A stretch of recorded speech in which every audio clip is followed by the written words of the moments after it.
ఓం నమ శివాయ నమ. ఓం శ్రీ మాత్రే నమ. ఓం కొండదేవతాయ నమ. ఓం వనదుర్గాయ నమ. ఓం శ్రీ సమ్మక్కాయ నమ. ఓం శ్రీ సారలమ్మాయ నమ. ప్రజలందరికీ నమస్కారము. మరి మనిషి ఏ విధంగా దానం చేస్తే మనకి ఫలితం దక్కుతుంది అనేది చాలా విధానాలుగా ఉంటుంది. మరి కొంతమంది డబ్బు రూపంలో చేస్తారు, కొంతమంది మనసు రూపంలో చేస్తారు, కొంతమంది బంగారం రూపంలో చేస్తారు, కొంతమంది ఉద్యోగ రూపంలో చేస్తారు, కొంతమంది ఎన్నెన్నో రకాల ప్రకారంగా చేస్తుంటారు. మరి ఇది చేస్తే వాళ్ళకి ఏమి వస్తుంది, మరి మంచి జరుగుతుందా చెడు జరుగుతుందా అనేది చాలామందికి సందేహాలు ఉన్నాయి. కాబట్టి మనం ఒక హెల్పింగ్ మనం చేసామంటే ఆ భగవంతుడు అనేది మనకి ఏ రూపంలో అయినా ఒక రూపంలో మనకి పుణ్యాన్ని మనకి ఏర్పాటు చేస్తాడు. ఒక దానం అనేది మనం ఇచ్చామనుకుంటే మనకి పుణ్యం అనేది మనకి తిరిగి వస్తుంది. ఆ పుణ్యం వల్ల మనకి మంచి జరుగుతుంది. మరి ఆ పుణ్యం మనం చేయాలంటే మనం ఏ దానం అనేది ఇవ్వాలి? బియ్యం ఇవ్వాలా, వడ్లు ఇవ్వాలా, వస్తువులు ఇవ్వాలా, దుస్తులు ఇవ్వాలా, మరి ఏ వస్తువు ఇస్తే మనకి మంచి జరుగుతుంది అనేది చాలామందికి చాలా సందేహాలు చాలా ఉన్నాయి.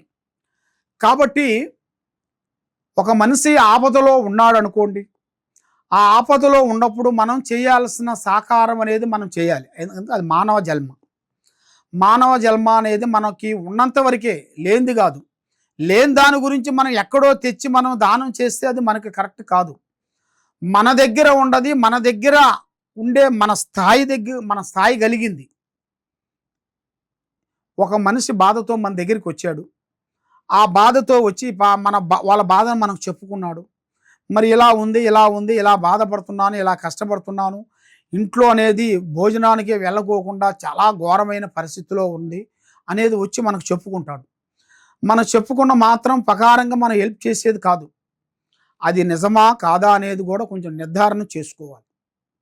నిర్ధారణ చేసి వీడు మనల్ని ఎలాంటి హెల్ప్ కోరుకుంటున్నాడు, అది ఇంట్లో సమస్య గురించి కోరుకుంటున్నాడా, లేకపోతే కావాలని మనల్ని చెక్ చేయాలని చూస్తున్నాడా, లేకపోతే మన దగ్గర ఏమన్నా ఆశిస్తున్నాడా, డబ్బు ఆశిస్తున్నాడా, బంగారం ఆశిస్తున్నాడా, ఏం వస్తువు ఆశిస్తున్నాడో, మరి ప్రేమని ఆశిస్తున్నాడా, మరి ఏం ఆశిస్తున్నాడు అనేది కూడా మనం కొన్ని తెలుసుకోవాల్సిన విషయాలు కొన్ని ఉంటాయి. ఎందువల్ల అంటే దాంట్లో చాలా మనకి తెలియని విషయాలు ఎన్నో ఉంటాయి. ఆ విషయాలను కూడా మనం కొంచెం గ్రహించుకొని మన దగ్గరికి వచ్చిన వాడికి సాకారం అనేది చేసి హెల్ప్ చేసినట్టుగైతే అది మానవ ధర్మంలో మనం చేసిన ఒక మంచి పుణ్యం లాంటిది. ఆ దానం అనేది మనం ఇచ్చే దానం మనకేదో మంచి పుణ్యం అనేది మనకి దక్కుద్ది. కాబట్టి అందరూ బాగుండాలి, దాంట్లో మనం ఉండాలి అంటే అందరూ ఎలా ఉన్నారు, మనం ఎలా ఉన్నాము, అందరికీ మనం ఎలా సాయం చేస్తున్నాము, ఎలా సాయం చేయబోతున్నాము, సాయం చేసే హృదయం అనేది ఉందా లేదా అనేది కూడా కొంచెం గ్రహించుకోవాలి.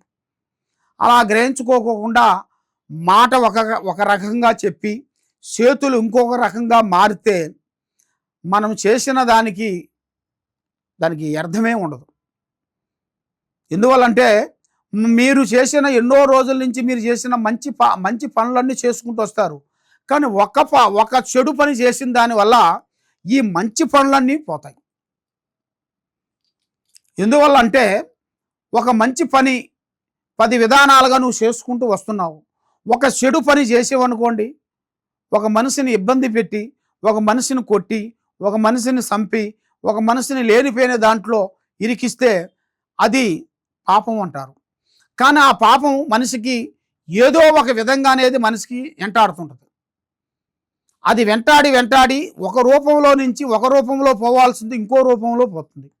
దానివల్ల వచ్చి మనకి లేనిపోయిన సమస్య అనేది వచ్చి తగులుతుంటుంది. మనం మంచి చేయటానికి పోతాము, అక్కడ మనకు చెడు అయిపోతుంది. మనల్ని వాళ్ళ గౌరవించి అభిమానం గీయటానికి పోతే వాళ్ళే మనకి వాళ్ళే వచ్చి మనల్ని కొడతారు. అలాంటి పరిస్థితులు కూడా ఎదురవుతాయి. కాబట్టి మనం ఏ కార్యక్రమం చేస్తున్నా, ఏ పని పోవాలనుకున్నా, ఎక్కడ పోదాం అనుకున్నా కూడా కొద్దిగా మనం పెద్దవాళ్ళ ఆశీర్వాదం తీసుకోవాలి. పెద్దవాళ్ళ ఆశీర్వాదం అనగా అమ్మా నాన్న ఆశీర్వాదం, మన గురువుల ఆశీర్వాదం. మనకి ఎంత తెలిసినా కూడా మనకంటూ ఒక గురువు ఉన్నారనుకోండి, మనకి ఎలాంటి ఒక సమస్య వచ్చిందనుకో, ఏదో ఒక ఆపద వచ్చిందనుకో, అప్పుడు మనం ఏం చేస్తామంటే ఎవరి దగ్గరికి వెళ్ళి మనం బాధపడాల్సిన పని లేదు. మన గురువు గారికే ఫోన్ చేసి మన గురువు దగ్గరికి వెళ్ళి ఇలా ఉంది, ఇలా ఉంటే మనం మేమేం చేయమంటారు అనేది మనం అడిగితే డైరెక్షన్ అనేది మనకు చెప్తాడు. గురువు లేని విద్య గుడ్డి విద్య అంటారు. కాబట్టి ఆ గురువు అనేది మనకి ప్రతి ఒక్కరికి గురువు కావాలి. మనం ఫస్ట్లో చిన్నప్పుడు తల్లిదండ్రులు మన గురువులు. ఎందువల్ల అంటే తల్లిదండ్రులు మనకి పుట్టిన కాడి నుంచి మనకి పెరిగేంత వరకు 12 సంవత్సరాల వరకు వాళ్ళు మనకి అన్నీ చెబుతుంటారు. పొద్దున్న లేచి ఇలా చేయాలి, ఇలా తినాలి, ఇలా ఉండాలి అని మనకు తినిపిస్తుంటారు, మనకు చేస్తుంటారు. ఇట్లుండాలి, ఆడపిల్ల అయినందుకు ఇలా జాగ్రత్తలు ఉండాలి, ఎదుటివాడితో మాట్లాడేటప్పుడు చాలా జాగ్రత్తగా ఉండాలి, మరి మగవాడు గబగబా అని మాట్లాడకూడదు, ఎవరు పడితే వాళ్ళ మీద గబాన ఒక మాట వేయకూడదు, వేస్తే దానివల్ల ఎన్నో సమస్యలు ఉంటాయి అని మనకి తల్లిదండ్రులు మనకు చెప్పుకుంటూ 12 సంవత్సరాల వరకు మనకి చెప్పుకుంటూ వస్తుంటారు. మరి వచ్చిన తర్వాత అప్పుడు మనం ఏం చేస్తామంటే మనకి గురువులు ఎవరు? రెండో గురువు వచ్చేసి మనకి విద్య. అంటే మనకి విద్య నేర్పిన గురువులు. ఆ విద్య నేర్పించిన గురువుల్ని మనకి ఏం చేస్తారంటే వాళ్ళు మనకు పాఠాలు చెప్తారు. ఆ నుంచి బండ్రా వరకు, ఏబిసిడి నుంచి జెడ్ వరకు. మరి ఇవన్నీ వాళ్ళు చెప్పి ఈ విధంగా ఉంటుంది, ఈ విధంగా ఉంటుంది, దీనికి ఇలా ఉంటుంది, దీనికి కావొత్తు, దీనికి గావొత్తు, దీనికి చావొత్తు, దీనికి మావొత్తు అనేది ఇవన్నీ చెప్పి ఇవన్నిటిని వాళ్ళు కలిపి ఈ విధంగా పలకాలి, ఈ విధంగా స్వచ్ఛంగా మాట్లాడాలి అని మనకు అన్ని వాళ్ళు గురువులు మనకి ఎలా నేర్పుతారో వీళ్ళు మనకి తల్లిదండ్రుల తర్వాత రెండో గురువులు. ఆ గురువులు అయిపోయిన తర్వాత మనం పెద్దవాళ్ళు లెవెల్లో వచ్చేసిన తర్వాత మనకు ఉద్యోగాలు వచ్చేసిన తర్వాత మనకంటూ ఒక గురువు ఉండాలి. ఏ గురువు ఉండాలి? మూడో గురువు. మూడో గురువు ఎవరు?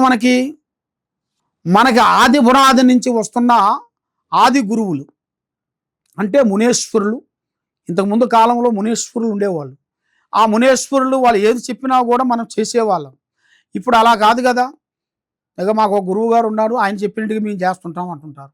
అదేవిధంగా మాలాంటి గురువులు మీకు తెలిసిన గురువులు, ఆ గురువుల్ని గట్టిగా పట్టుకోవాలి. పట్టుకొని వాళ్ళ దగ్గర మీరు డైరెక్షన్ తీసుకొని, వాళ్ళ దగ్గర మీకు కొంచెం సాధన తీసుకొని, వాళ్ళ దగ్గర మీరు శిష్యులుగా కొన్ని రోజులు కొంచెం చేసుకొని, వాళ్ళకి మీరు ఒక సహకారం లాంటిది మీ చేతుకుంటే ఏదో చిన్న హెల్పింగ్ చేసి వాళ్ళ దగ్గర నుంచి మీరు ఏదో ఒకటి గురు రూపంలో మీరు పొందాలి. ఆ గురు రూపంలో మీరు పొందినప్పుడే మనకి ఈ 3 గురువులు తర్వాత భగవంతుడు మించింది ఏదీ లేదు. అందువల్ల మనం చేయాల్సిన సిస్టమ్ ప్రకారంగా మనం చేసుకుంటూ పోతేనే అన్ని పనులు జరుగుతాయి. కాబట్టి దేనికైనా కొన్ని కావాలంటే కొన్ని వదిలేయాలి, అన్ని కావాలంటే మనకు దక్కవు. కాబట్టి గురువుల్ని ప్రేమించండి, అమ్మానాన్నల్ని ప్రేమించండి, తల్లిదండ్రుల్ని కాపాడుకోండి. మీ తల్లిదండ్రుల్ని మీరు ఎంతో కాపాడుకునేట్టుకైతే మీరు ఎంతో వరకు అన్ని విధానాలుగా మీకు మంచి జరుగుతుంది. అదే తల్లిదండ్రుల్ని మీరు అనాథ హాస్టల్లో చేర్చినట్టుకైతే వాళ్ళు మిమ్మల్ని కని కూడా వేస్టే. మిమ్మల్ని ఇంత వాళ్ళు అయ్యారంటే వాళ్ళ వల్లే కదా. మరి అలాంటి వాళ్ళని మీరు దూరం చేసుకున్నారంటే మీరు చేసుకున్న ఇంకో పాపం. అలాగ జరుగుతుంటాయి. కాబట్టి మీరు చేయొద్దండి. అందరూ బాగుండాలి, దాంట్లో మనం ఉండాలి.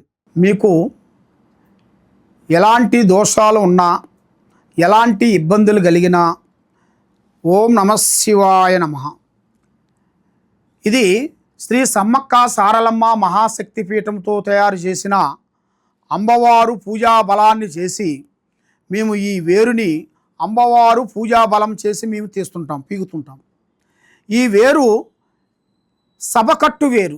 నరదిష్టి, నరఘోష, ప్రజాదిష్టి, గృహాదిష్టి ఎలాంటి దోషాలకైనా కూడా పటాపంచలైపోతాయి. నరదిష్టికి మీ కుటుంబానికి మీ పిల్లలకి ఎలాంటి ప్రాబ్లం ఉన్నా కూడా ఈ వేరుని మేము మాఘశుద్ధ పౌర్ణమి రోజున మేము పూజా బలాలు చేసి హోమాలు చేసి కట్టుగట్టి ఈ వేరుని మేము భూమిలోంచి తీసి ఇది మేము ఇస్తుంటాం.